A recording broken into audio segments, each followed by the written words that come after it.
एक महिला का देवर केरल में रहकर नौकरी करता था और वहीं से पैसे भेजता था और घर परिवार का खर्चा चलाता था। देवरानी घर पर रहती थी और पूरे परिवार के साथ रहती थी। साथ में 2 बच्चे रहते थे और उसके भी रहते थे, लेकिन देवरानी के कमरे से कभी-कभी अजीब तरह की आवाज़ें आती थी और यही बात जेठानी को परेशान करती थी। एक दिन जेठानी ने अपने पति से कहा कि देवरानी के कमरे से कुछ अजीब तरह की आवाज़ें आती हैं, हमें देखना चाहिए, उससे बातचीत करना चाहिए। ऐसा लगता है जैसे क्या उसके साथ कुछ होता है, कोई होता है और उसके साथ कुछ गलत करती है। जैसे ही जेठानी ने देवरानी की ये बात अपने पति से कही तो पति कहता है, इतने दिन को शादी को हो गए हैं और शादी के आज तक भी इसके बारे में कभी कोई गलत बात सुनने को नहीं मिली है। तुम इस पर क्यों शक करती हो? क्यों घर का माहौल ख़राब करने में लगी हुई हो? जैसे ही जेठानी को ये बात कही जाती है देवरानी के बारे में, उसके बाद बात देवरानी तक आखिरकार पहुंच ही जाती है और घर में एक तरह से तनाव मच जाता है। देवरानी ने साफ साफ कहा कि मैं इस माहौल में बिल्कुल भी नहीं रहूंगी जहां पर उस पर शक होता है। वो अपने बच्चों को शहर लेके जाएगी और वहां पर अच्छे से पढ़ाएगी लिखाएगी और कामयाब इंसान बनाएगी। इस तरह से कहकर वो देवरानी शहर चली जाती है, लेकिन शहर जाने के कुछ दिन बाद उसके पति का कत्ल हो जाता है और वो मर जाता है। और इधर तो उसके पति का कत्ल हो जाता है, उधर वो जाती है कोर्ट में और जाकर शादी कर लेती है और शादी के बाद वो आराम से सुहागरात मनाती है। लेकिन पूरे घटनाक्रम की कड़ियों को जब पुलिस वाले जोड़ते हैं तो उन्हें भी हैरानी हो रही थी। और ये घटनाक्रम जब अखबारों के माध्यम से लोगों को पता चलता है तो लोगों को यकीन नहीं हो रहा था कि आखिरकार ये महिला इस तरह का काम क्यों किया, जबकि ये आराम से घर से चुपचाप जा सकती थी। पति को मारने की क्या ज़रूरत थी? तो सबसे पहले आप सभी को मेरे तरफ से नमस्कार और आप सभी का मेरा यूट्यूब चैनल में बहुत बहुत स्वागत है। आज की जो सच्ची घटना है जो मैं आपको सुनाने जा रही हूँ, ये सच्ची घटना है उत्तर प्रदेश के ज़िला मैनपुरी की। ज़िला मैनपुरी का एक कस्बा है बिछवा और इसी का एक गांव है लगता है सुनवाई।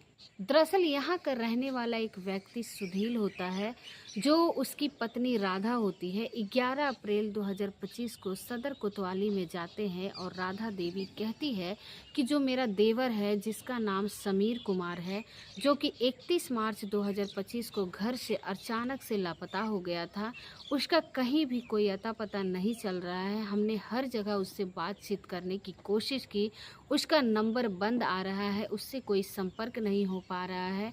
इस घटना को यानी कि 7वें दिन के बाद यानी कि 7 अप्रैल 2025 को उसकी पत्नी मीरा भी घर से अचानक से लापता हो जाती है और उसको भी हमने हर जगह तलाश करने की कोशिश की, लेकिन ना मीरा का कुछ पता चला और ना ही समीर का कुछ पता चल रहा है। पुलिस वालों ने इस तहरीर को लिया और तहरीर को लेने के बाद एक गुमशुदगी में मुकदमा दर्ज करा लिया और कुछ जानने की कोशिश की कि आखिरकार उसके बारे में यानी कि समीर के बारे में कुछ जानकारी को। वो कहते हैं समीर केरल में रह के नौकरी करता था और इसी बार वो होली पर आया था और इस बार आता था आराम से चला जाता करता था। कोई फसाद कुछ भी नहीं, किसी से कोई दुश्मनी नहीं, कोई झगड़ा नहीं, लेकिन वो कहाँ है कुछ पता नहीं है। होली पर आया था और उसके बाद फिर यहाँ रुका और अचानक से गायब हो गया। जैसे ही ये बात पता चलती है उसके बाद फिर पुलिस इस मामले को गंभीरता से लेती है। जो पत्नी होती है मीरा, साथ ही उसका पति होता है समीर कुमार, दोनों के नंबर को कॉल डिटेल निकलवाई जाती है और सीडीआर निकलवाने के बाद उसके नंबरों को देखा जाता है कि आखिरकार वो कहाँ थे, उनकी लोकेशन कहाँ थी, किस किस जगह से बातें करते थे, इनकी लोकेशन पाई जाती है। दोनों की एक साथ जिस दिन वो गायब होता है वो हथरस के बाद एक सिकंदरा राव जगह है वहाँ पर पाई जाती है। लेकिन जब इसकी पत्नी मीरा से बातचीत करने की कोशिश की जाती है तो मीरा का नंबर बंद था, स्विच ऑफ आ रहा था और स्विच ऑफ होने की वजह से उसके संपर्क नहीं हो पा रहा था।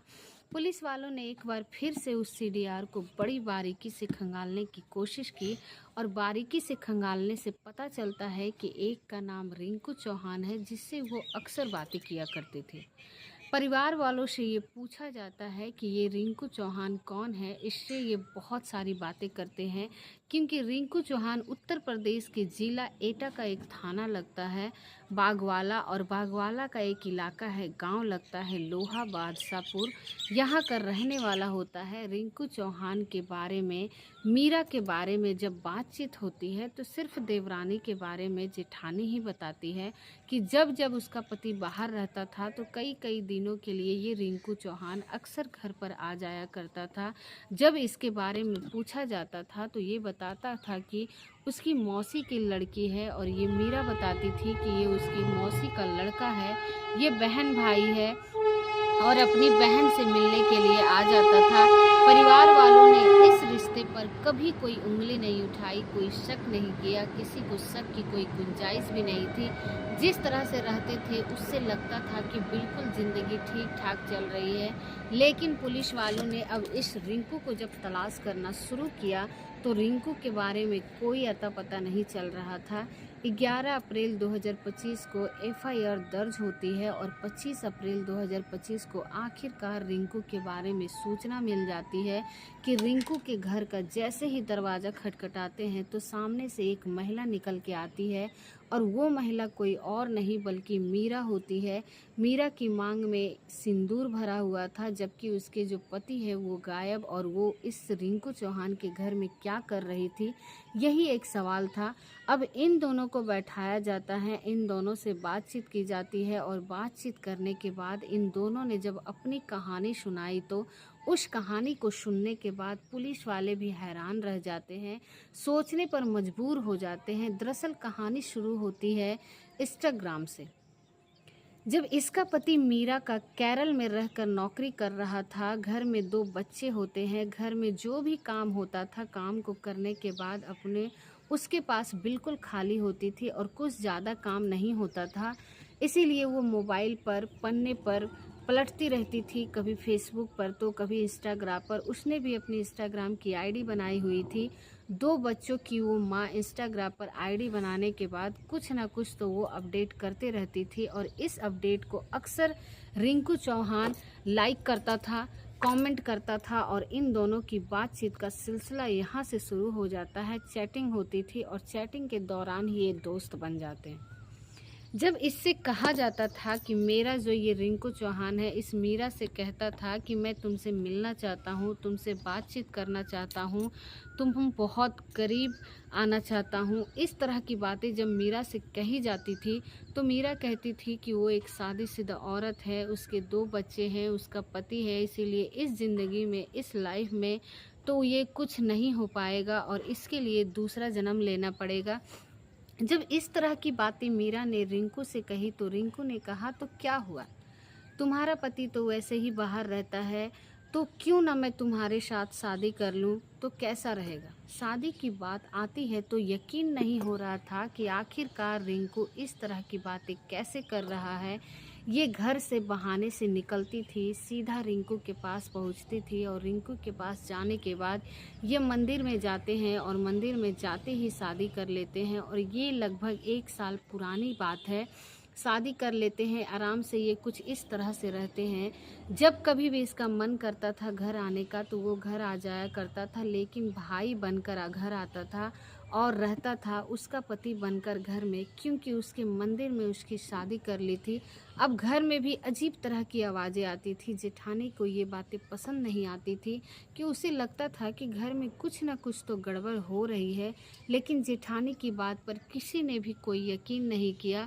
जब इस बात का मीरा को पता चल जाता है तो मीरा ने अपने घर में ऐसा तांडव मचाना शुरू कर दिया कि अब यहाँ किसी की कीमत पर नहीं रहेगी। यानी कि उसने बिछवा का जो गांव था सुनवाई, उसे छोड़ दिया, और उसे छोड़ने के बाद वो कोतवाली क्षेत्र का मोहल्ला बंसी बोरा एक जगह लगती है, बंसी मोरा, वहाँ पर जाके किराए का मकान लेते हैं, और किराए का मकान लेने के बाद आराम से रहने लगते हैं। अब यहाँ देवरानी है, 2 बच्चे हैं, कोई दिक्कत नहीं है, कोई परेशानी। जो उसका पति है समीर कुमार, वो केरल में रहकर आराम से नौकरी कर रहा है। अब समीर कुमार की गैर मौजूदगी में उसका कोई रोकथाम नहीं थी। रिंकू जब मन करता था तब आता था, जब जाता था कोई रोक नहीं, कोई टोक नहीं, सब कुछ ठीक ठाक चल रहा था। और ये मार्च का महीना आता है, होली का त्यौहार जब करीब आता है, तभी इसी बीच में समीर अपना सारा सामान बांधकर केरल से घर वापस आ जाता है। और वो अपनी पत्नी से कहता है कि मैं अपने दोनों बच्चों से और तुमसे बहुत दूर रहता हूँ, इसीलिए मैंने फ़ैसला किया है कि अब कभी वापस नौकरी करने के लिए नहीं जाऊँगा, चाहे कुछ भी करना हो। यहीं पर रह के काम करेंगे मैनीपुरी में, और आराम से बच्चों के साथ तुम्हारे साथ पूरी ज़िंदगी बिताऊंगा। जब ये बात मीरा को पता चलता है तो उससे बड़ा अखरता है, परेशानी होती है, उससे कुछ ज़्यादा परेशानी होती है। रिंकू को कहता है कि तुम्हारा पति अब कभी नहीं जाएगा। तभी वो दोनों कहते हैं कि अब क्या करें क्या करें। तो वक्त धीरे धीरे आगे बढ़ रहा था और प्रेमिका और प्रेमी आपस में मिल नहीं पा रहे थे, और इन्होंने इसी बात को देखते हुए एक प्लान बनाया। फुल रिस्पेक्ट प्लान था कि कत्ल करना है, और कत्ल भी ऐसा करना है कि किसी को भी पता नहीं चलेगा। अब इसके लिए 30 मार्च 2025 को बेवर के गांव नगरिया में एक शादी समारोह था। अब यहाँ पर शमीर और उसकी पत्नी मीरा दोनों उस शादी में समारोह में शामिल होने के लिए जाते हैं।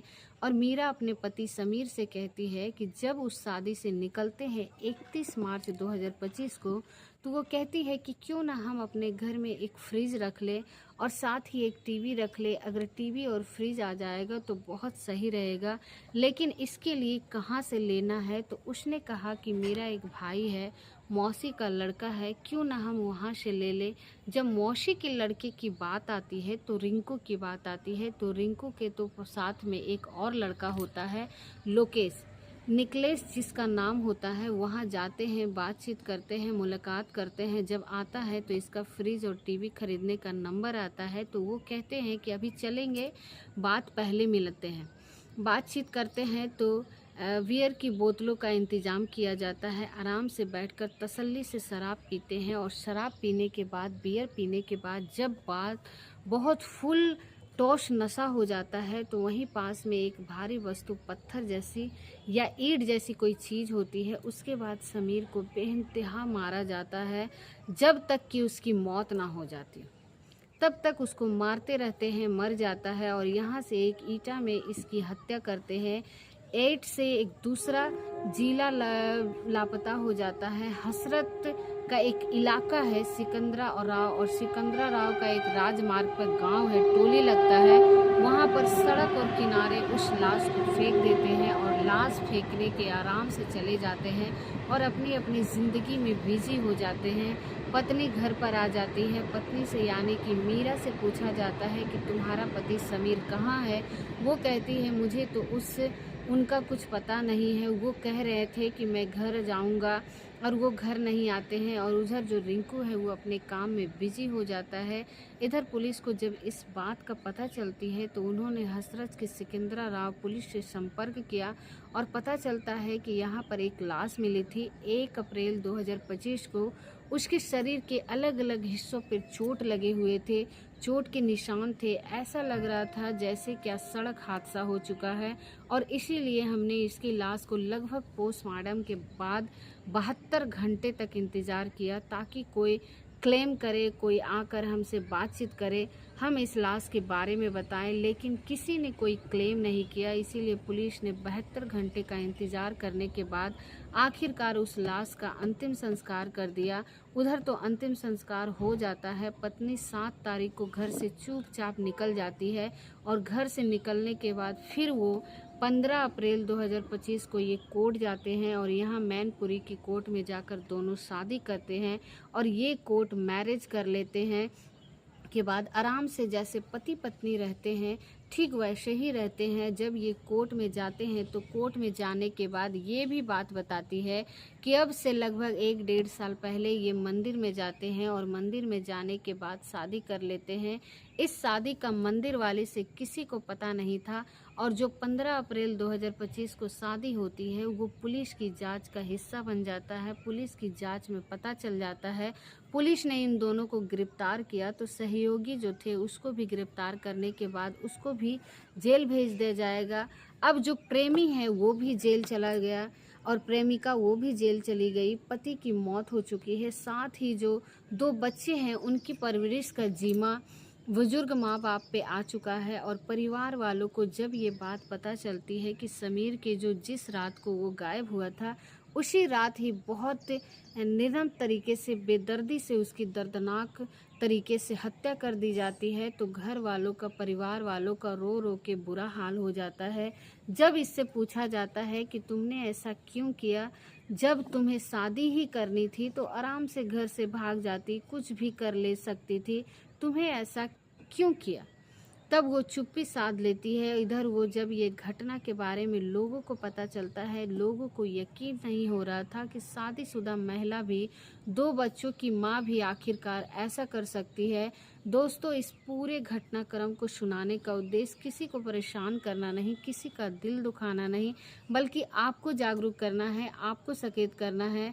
और जिस जिस तरह से जेठानी ने शुरुआत से ही इस महिला पर शक किया था, काश घर के सभी लोगों को उस महिला के बारे में अगर तहदीस होती, जानकारी जुटाई होती, तो एक तरफ पति की लाश न सड़ रही होती, उसके लिए पुलिस वाले इंतजाम न कर रहे होते, और दूसरी तरफ वो अपनी एक नई ज़िंदगी में सुहागन बनकर जिस तरह से वो सुहागरात मनाती रही, उसके साथ ऐसा जब पुलिस वालों के सामने खड़ी होती है तो ऐसा व्यवहार कर रही थी जैसे कि उसने कुछ बड़ा काम किया ही नहीं है, जबकि उसने एक व्यक्ति को मौत के घाट उतार दिया था, 2 बच्चों की ज़िंदगी को हमेशा के लिए बर्बाद कर दिया।